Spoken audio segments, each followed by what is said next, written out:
If you're going to laugh at me, Ethan, at least have the courage to do it where I can hear you." The words left Noah Bennett's mouth before he could stop them.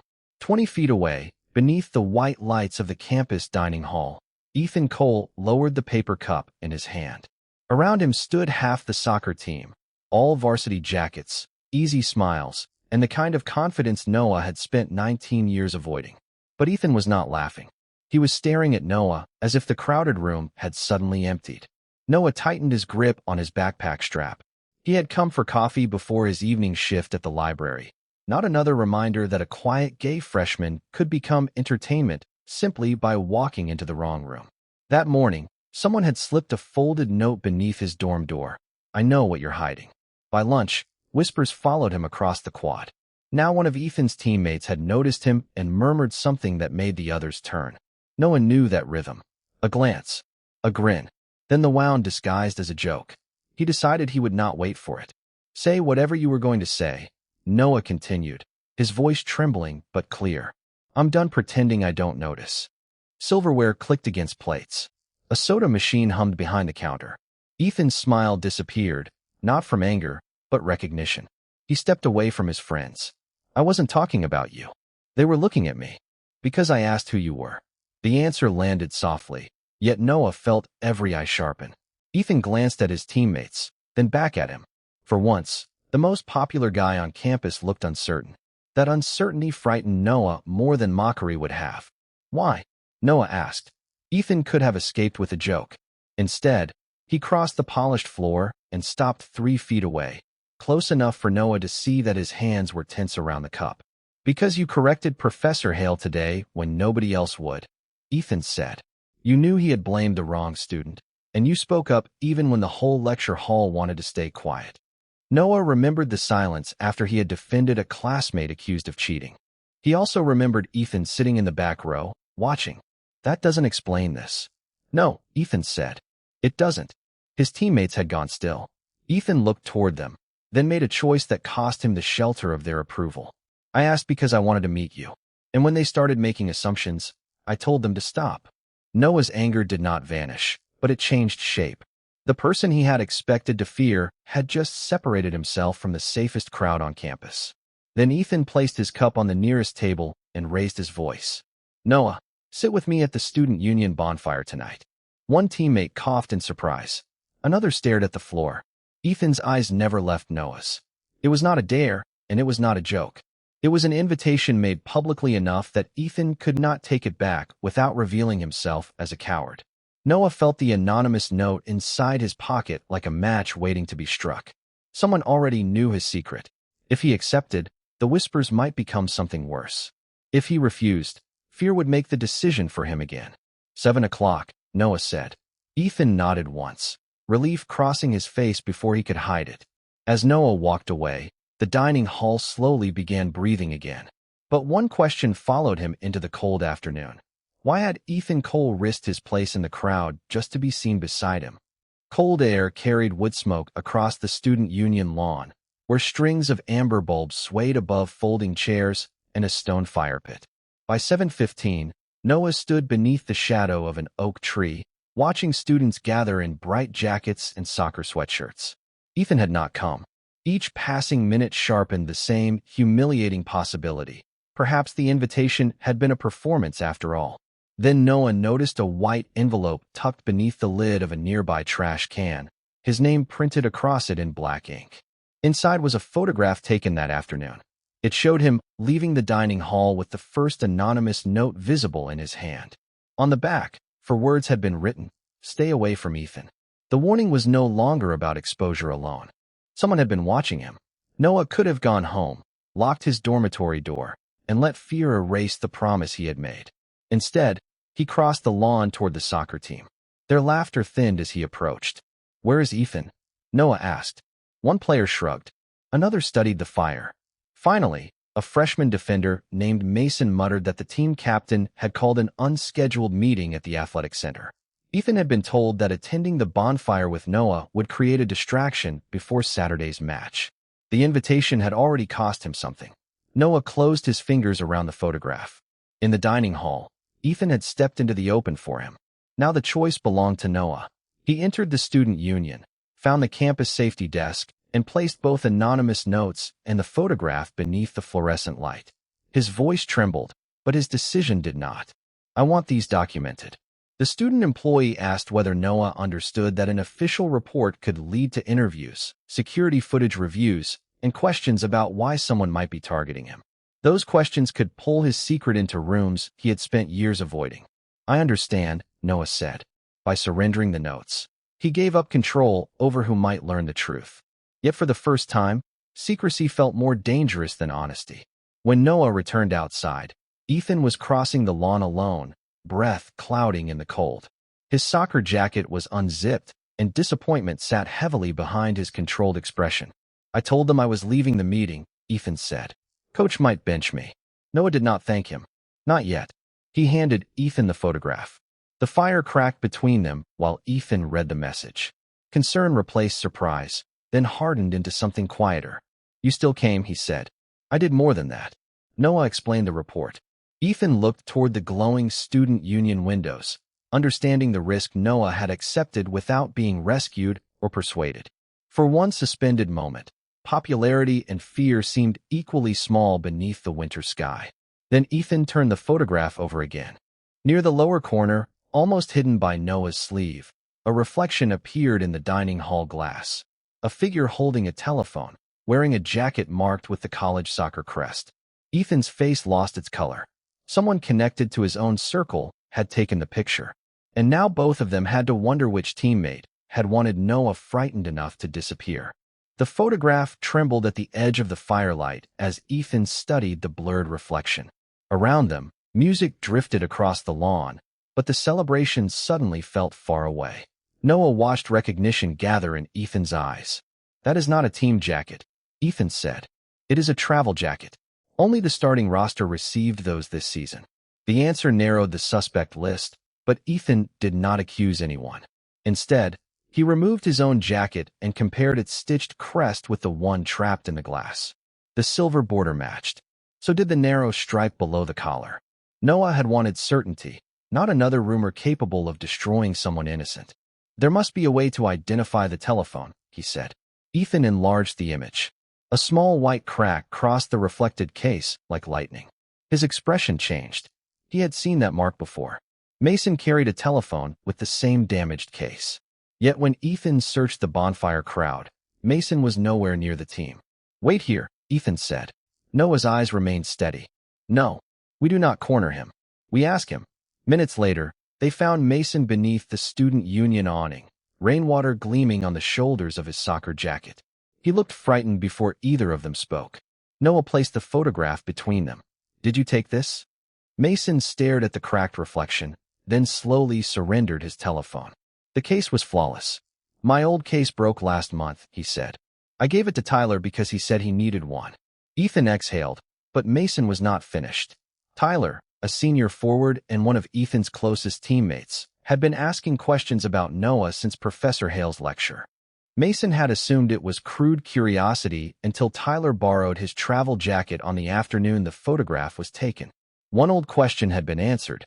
Mason had not sent the warnings. A more painful truth had replaced it. The person watching Noah had used Mason's belongings to direct suspicion toward him. Ethan reached for his telephone, ready to confront Tyler, but Noah stopped him. For the first time, fear was not controlling Noah's next move. Anger was not allowed to control Ethan's either. "If we accuse him now, he deletes everything," Noah said. "We give campus safety the case, the jacket detail, and Mason's statement." Mason's throat tightened. Speaking officially could isolate him from the team and end any chance of earning a starting position. Still, he unlocked his telephone and opened a message thread. Tyler had asked to borrow both items. The timestamps matched the photograph. "Use it," Mason whispered. "I should have asked why." Across the lawn, a figure stood behind the student union glass. Tyler's face was pale in the reflected flames, his telephone already raised. Then he turned and disappeared into the building. Noah understood the new pressure before Ethan said a word. Tyler now knew they had found the trail, and whatever he had been protecting was no longer safe. The glass doors of the student union swung shut, swallowing Tyler beneath the building's fluorescent light. For one suspended second, Only the bonfire's dry crackle reached the three young men. Then Mason's telephone vibrated. A new message from Tyler glowed across the screen. "Delete our conversation. Tell Ethan you made a mistake." Mason stared at the words, his face losing color. The message answered one question with chilling simplicity. Tyler was not merely frightened. He was trying to erase the trail. "Screenshot it," Noah said. "Send everything to campus safety now." Mason obeyed, but the progress will stalled against the overloaded event network. Ethan looked toward the student union entrance. Every instinct in him wanted to follow Tyler, yet Noah had already shown him what anger could destroy. Instead, Ethan made a different choice. He opened the soccer team's private group conversation and typed with both thumbs. Tyler borrowed Mason's jacket and old telephone case. "There is an active campus safety report. Nobody contacts Noah, pressures Mason, or deletes anything." The message exposed Ethan's stand to the entire team. Replies arrived within seconds. Some demanded that he remove it. One accused him of turning against his own teammates. Another warned that coach would hear about it before midnight. Ethan did not delete the message. He pinned it. This cost was no longer a possible place on the bench. He had publicly broken the team's code of silence, and there would be no pretending otherwise in the locker room. Mason's upload finally completed. A campus safety dispatcher instructed them to remain by the bonfire and avoid entering the building. Tyler, however, was already changing the situation from inside. Through the tall windows, his silhouette appeared near the information desk. He leaned over the counter, speaking urgently to a student employee. A moment later, the employee reached toward a computer terminal. Noah understood. The anonymous photograph had been taken near campus facilities. Tyler might be trying to reach building records, reservation logs, or camera access before officers arrived. But Noah did not chase him. He called the student union front desk, gave his report number, and calmly asked the employee to step away from the terminal until campus safety arrived. Behind the glass, the employee froze with one hand above the keyboard. Tyler turned toward the windows. His eyes found Noah immediately. The distance between them was nearly 50 feet, yet the accusation in Tyler's expression crossed it cleanly. Then Tyler lifted his telephone and placed a call.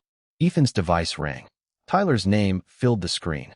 "Put it on speaker," Mason said, taking his own first step into the confrontation he had feared. Ethan answered without moving toward the building. For several seconds, Tyler said nothing. The silence carried the hum of fluorescent lights and the muffled bonfire crowd. "You have no idea what you are doing," Tyler finally whispered. "Then explain it to campus safety," Ethan replied. Tyler ended the call. At that exact moment, the information desk telephone began ringing. The student employee answered, listened, and looked directly toward Noah before locking the terminal. Tyler backed away from the counter and vanished down a restricted hallway. Campus safety had preserved the digital records, but Tyler had chosen a destination no innocent person needed to reach. Above the hallway door, a small sign identified the offices beyond it: student organizations and event storage. Noah watched the empty corridor, realizing the evidence Tyler feared might not be on a telephone at all. The magnetic lock clicked behind Tyler, leaving the restricted hallway sealed beneath a strip of pale fluorescent light. Through the narrow window, his shadow moved toward rows of metal storage cages. Noah did not follow. Instead, Mason stared at the event schedule beside the door, then pulled out his telephone. Tyler volunteered for bonfire setup, he said. He had access to the organization camera. The answer landed harder than an accusation. The photograph used to frighten Noah had not been taken on a teammate's telephone. It had been captured with university equipment. Ethan reached for the door handle, but Mason stepped between him and the glass. "You already risked the team," Mason said quietly. "Let me do this." His hands trembled as he called the student union supervisor and identified himself as a witness in an active safety report. To make the request credible, Mason admitted that he had ignored Tyler's behavior for weeks. He described Tyler borrowing equipment without signing it out, joking about teaching people to stay in their place, and asking which campus cameras retained footage. Each sentence cost Mason something different from team approval. It dismantled the comforting belief that silence had made him innocent. Campus safety arrived with the building's supervisor, who opened the hallway while the three freshmen remained outside. No one chased Tyler. No one threatened him. The soft jingle of authorized keys did what anger could not. Minutes later, An officer returned carrying a clear evidence sleeve. Inside rested a university camera with its memory card compartment open. Tyler was gone through a staff exit, but he had left the card on a storage shelf beside a paper sign-out sheet. His name appeared on the line for the night Noah had been photographed. The question of what Tyler had come to retrieve was answered. He had come for the original image and whatever else the camera remembered. The supervisor inserted the card into an offline reader at the information desk. Thumbnail after thumbnail appeared beneath the cold blue glow. Bonfire preparations, student volunteers, empty hallways. Then Noah saw himself outside the library. In another image, he was entering Professor Hale's building. In a third, he stood alone near his residence hall. The photographs stretched back nearly 3 weeks, long before Ethan had invited him anywhere. Ethan's face lost its anger. Something quieter replaced it. "This was never only about me," he said. Noah looked at Mason, who had surrendered his own protection to uncover the truth, then at the timestamps marching across the screen. Tyler had not started watching Noah because Ethan broke the team's silence. He had already been watching him. And on the final thumbnail, Tyler was not behind the camera. Someone else was holding it while Tyler stood inside the frame. Cold blue light washed across the information desk as the final image expanded on the monitor. Tyler stood beside the library steps, his face turned toward whoever held the camera. Behind him, a glass door reflected a second figure, blurred except for a silver event badge hanging from one shoulder. Noah recognized the badge. Library employees wore them only during after-hours programs. "I can find out who checked one out," he said. Ethan caught his breath. Accessing those records without permission could cost Noah the job that helped pay his tuition. But waiting would give the accomplice time to disappear. Noah called his library supervisor, disclosed the safety report, and requested an emergency audit under his own employee identification. There was no tremor in his voice when he accepted responsibility for the request. The supervisor warned that his access would be suspended pending review. "Do it," Noah replied. For weeks, someone else had decided where he could walk, whom he could trust, and how much fear he was expected to carry. This decision belonged to him. Minutes later, the badge log arrived through the secure campus safety account. Only 2 badges had been issued that evening. One belonged to Noah. The other had been assigned to a senior library volunteer whose record showed an early return. The timestamp said 9:14. The photograph had been taken at 9:32. Ethan leaned closer, then shook his head. "That only proves the badge was returned." Noah studied the image again. The silver badge hung backward, hiding the name, but a narrow red thread crossed its lower corner. Earlier that week, Noah had repaired a torn badge strap with red embroidery thread from the library craft desk. He remembered who had asked him for it. Professor Hale. The professor had borrowed the volunteer badge to enter the archives after a faculty lecture, then claimed it had been returned before 9:15. The accomplice was no longer an unknown shadow. Noah gave the name to campus safety. Even though accusing a professor could damage his academic future and make every classroom on campus feel hostile, Ethan did not speak for him. He simply stood beside him while Noah signed the statement. A safety officer compared the photograph with the building access log.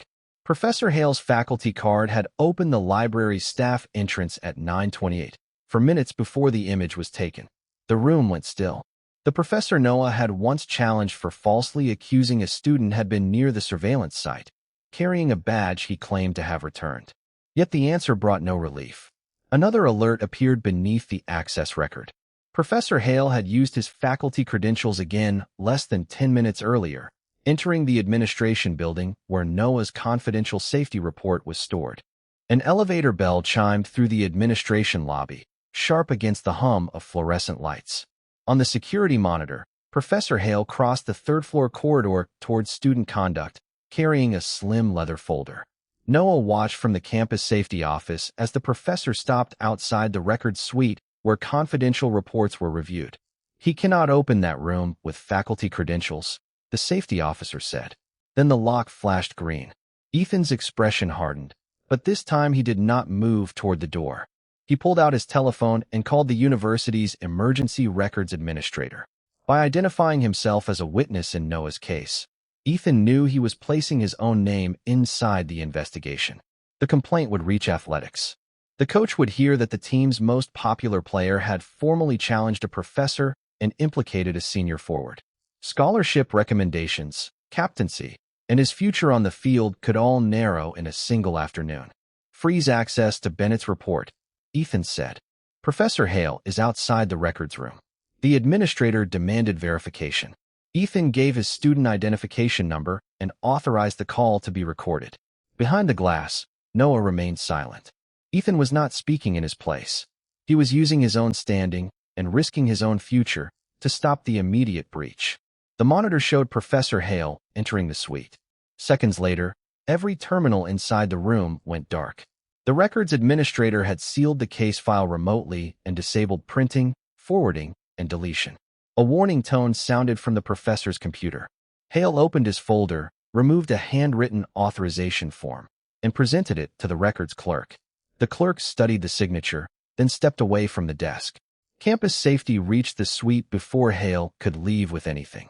No report had been altered. No page had been copied. The old question was answered with brutal clarity. Hale had entered the building to obtain Noah's statement before investigators could confront him. Yet the leather folder exposed something worse. The authorization bore the forged name of an associate dean, and beneath it lay a typed disciplinary complaint against Noah, dated 2 days before the bonfire. It accused him of harassing athletes and fabricating threats for attention. Tyler's name appeared as the principal witness. Hale had not merely helped operate the camera. He had prepared an official story designed to make Noah look guilty before Noah ever reported the surveillance. Ethan's recorded call preserved the attempted access, but the price arrived immediately. A message from the athletics office appeared on his screen. Report to the coach's office. Do not attend team activities until further notice. Ethan read it once and handed the telephone to Noah. His face stayed calm, though the future he had built through years of training had just become uncertain. Noah looked through the glass at Professor Hale, then at the forged complaint sealed inside an evidence bag. The danger was no longer hidden in hallways or reflected in photographs. It had entered the university's own machinery. And somewhere inside that machinery, someone had accepted Hale's complaint before Noah had ever been given a chance to speak. Cold fluorescent light washed across the sealed evidence bag as the compliance director placed Hale's complaint beside Noah's untouched safety report. One approval stamp appeared at the bottom, clean and official. It belonged to Deputy Dean Margaret Voss. But Noah recognized something the investigators did not. Voss had chaired the scholarship committee that controlled his tuition support. If he challenged her, he would not merely risk a grade or a campus job. He could lose the future those things made possible. Across the room, Ethan's telephone vibrated again with the coach's summons. Noah gently pushed it toward him. Go, he said. You already protected my statement. I need to protect my name. Ethan hesitated, then accepted the boundary. For once, support meant leaving Noah in control. After Ethan departed, Noah requested the original intake ledger and the digital history attached to Hale's complaint. Voss refused, claiming student privacy rules prevented disclosure. Noah did not argue. He opened his library employee schedule and pointed to the timestamp on her approval. At that exact minute, Voss had been delivering a scholarship address inside the library auditorium. Noah had checked her event materials into the archive himself. She could not have reviewed Hale's complaint from the administration suite. The room went still. Voss finally admitted that Hale had sent the document days earlier and asked her to hold it in case Noah caused trouble. She had approved the intake without reading the supporting claims, trusting a senior professor over a freshman employee. Noah's voice remained quiet. Then correct the record while your name still means something. The words landed without anger, which made them harder to escape. Voss withdrew her approval, suspended Hale's complaint, and ordered an independent review of every confidential report he had accessed. That answered the question buried inside the university machinery. No secret mastermind had validated Hale's lie. An administrator had surrendered her judgment to his status, and the system had treated her carelessness as truth. The correction carried a cost Noah could not avoid. By filing a signed challenge against the deputy dean who oversaw his scholarship, he surrendered the protection of staying invisible. His tuition review was frozen pending an ethics inquiry, and his library supervisor received notice that Noah's employee access would be examined. Minutes later, Mason arrived carrying a printed equipment log. He had found Noah's name entered beside a missing library camera key on a night Noah had not worked. Voss compared the handwriting with Hale's forged authorization. The same narrow capital letters appeared on both. Before campus safety could secure the library records, an automated notice illuminated Noah's screen. His employee credentials had just been used to request deletion of the camera key archive. The request had not come from Noah's device. Someone was still acting inside the system, and this time, they were wearing his identity. The deletion request pulsed red on the monitor while the administration office settled into a silence deeper than fear. "Do not cancel it yet," Mason said. His voice trembled, but his eyes remained fixed on the timestamp. Canceling the request would save the archive. Leaving it active for several more seconds could reveal where it came from. Noah understood the price immediately. Every moment of delay placed the camera key records closer to permanent erasure. Mason pulled the recovered sign-out sheet beside the falsified equipment log and noticed something everyone else had missed. The false entry used Noah's employee number, but the number had been copied incorrectly. 2 digits were reversed, exactly as they appeared on an old team travel form Mason had once handed Tyler when soccer players volunteered for bonfire setup. Tyler did not steal Noah's credentials from the library, Mason said. He copied them from athletics. Ethan's expression hardened. Athletics had already summoned him, and his suspension barred him from team facilities. Entering that network now could cost more than captaincy prospects. It could end his place on the team entirely. Still, Ethan did not move. This was Mason's decision. Mason called the coach on speakerphone and confessed that Tyler had used his tablet during bonfire planning.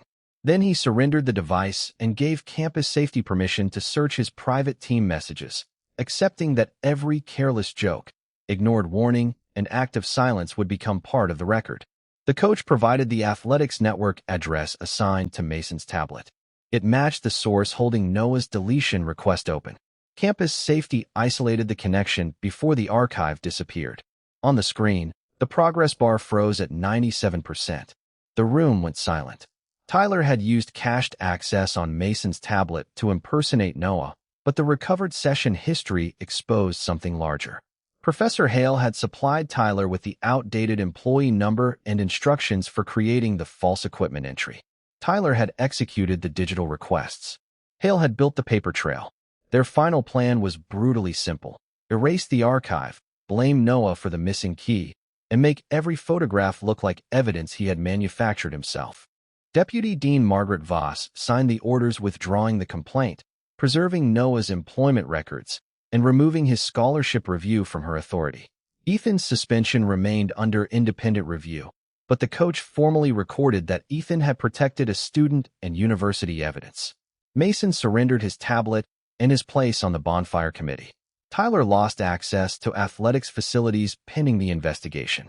Professor Hale was barred from university systems and placed on administrative leave. Noah watched his name disappear from the false complaint, then reappear on a clean access report marked victim of credential misuse. For weeks, others had decided whether his fear was credible, whether his silence was suspicious, and whether his future was expendable. Now the evidence spoke in a language the institution could no longer ignore. Noah had not been saved by becoming louder than the people who targeted him. He had survived by refusing to surrender the truth, while Ethan and Mason finally chose to bear consequences that silence had once allowed him to carry alone.